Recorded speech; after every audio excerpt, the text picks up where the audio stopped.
El Salón de Actos del Ayuntamiento acogía en la tarde de este pasado 5 de junio, Día Mundial del Medio Ambiente, una charla organizada por el Taller Verde bajo el título de Plásticos o Vida, con la que se pretendía concienciar sobre el uso indiscriminado de este material en nuestro día a día, informando sobre la problemática existente en su reutilización y también sobre cómo afecta dicha contaminación al medio marino y, por consecuencia, a la salud humana.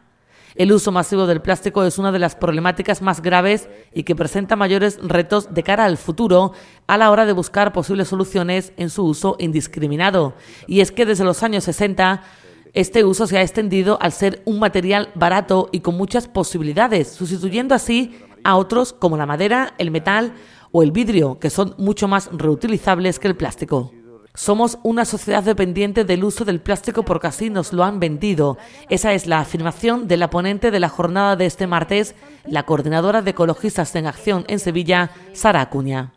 Producimos y consumimos material plástico, ya sea en formato de envases para nuestros alimentos, objetos de un solo uso como los tenedores, los vasos que llevamos al campo, las cuchillas de afeitar. Si miramos a nuestro alrededor nos damos cuenta de que nos hemos convertido en una sociedad dependiente absolutamente del plástico, ¿no? Nos han vendido que la idea de que no podemos sustituir o que sería muy costoso o muy trabajoso sustituir el material plástico, pero bueno, eso responde más bien a intereses políticos y económicos de los gobiernos y de las empresas que manejan la economía mundial, más que realmente es ser una respuesta a las necesidades de todos y cada uno de nosotros. Cada año llegan al mar entre 6 y 8 millones de toneladas de basura. De esas el 80% es plástico. ¿De dónde viene ese plástico? Pues de la tierra, ¿no? del interior, donde estamos la mayoría de la población mundial.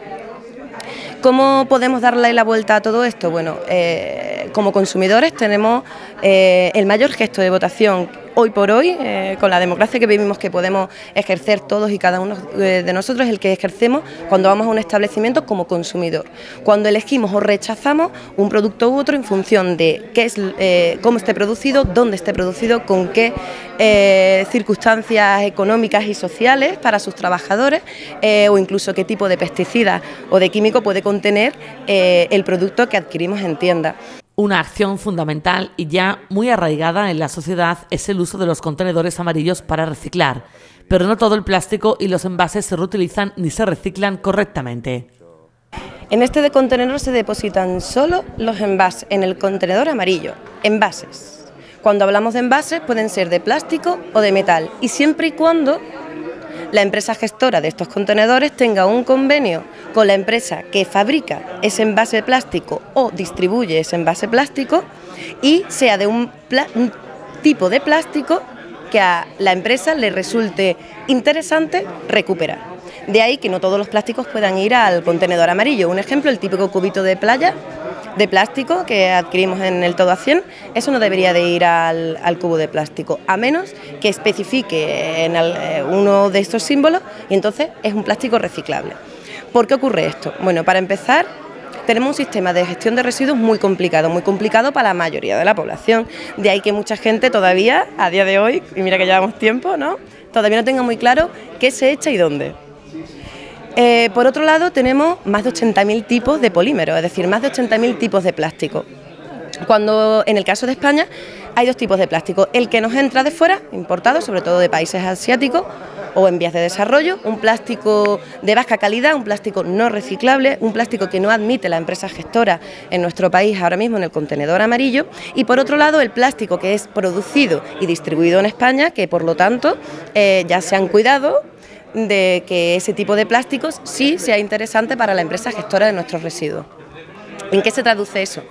Bueno, en que por un lado es muy complicado hacer un estudio real de cuál es el camino, el recorrido que hace un plástico en nuestro país, porque varía mucho de si entra desde fuera o si lo hemos producido nosotros.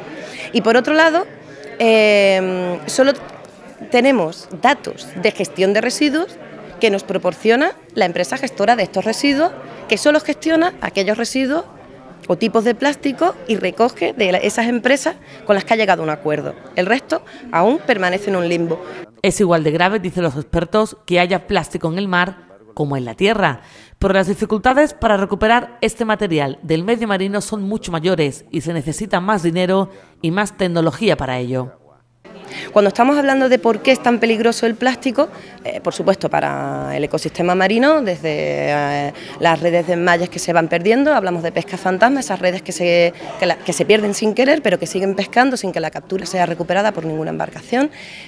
Hablamos de un montón el 70% de esa basura que entraba en los océanos, que entra todos los años en los océanos, termina en los fondos, donde se conserva prácticamente con las mismas propiedades. No olvidemos que el plástico, bueno, es un material que tarda mucho en degradarse, ¿no? Tarda hasta 500, 1000 años en degradarse. ¿Pero qué significa que se degrade? Que desaparece, que se reincorpora como materia a la cadena del ecosistema, como puede pasar con la madera o con los restos de seres vivos una vez que mueren. Bueno, lo que ocurre con el plástico es que su principal factor de degradación es la exposición solar. La luz es algo que escasea en los fondos marinos y por lo tanto se conserva mucho más tiempo.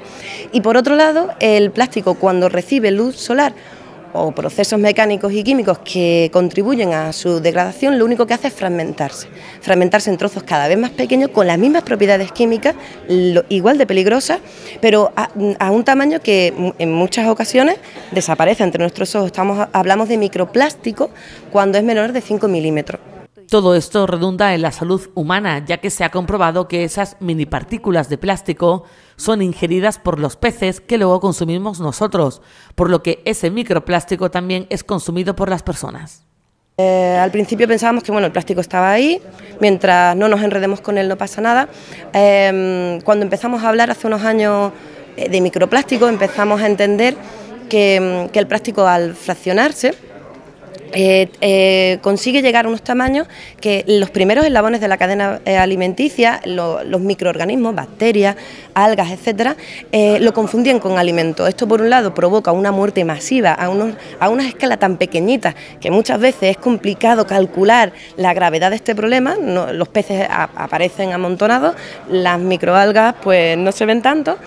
Y por otro lado, eso conseguía que otros niveles superiores, como los peces que se alimentan de estas algas, estuviesen ingiriendo a su vez también microplástico. Eso supone dos cosas. Uno, que el impacto en el ecosistema es mucho mayor de lo que pensábamos. De hecho, ahora mismo no tenemos capacidad para poder calcular o predecir la magnitud de este impacto, y por otro lado es una vía de entrada directa a nuestros platos, porque nosotros consumimos mucho pescado y mucho marisco, es decir, no solo los peces comen plástico, nosotros también lo consumimos.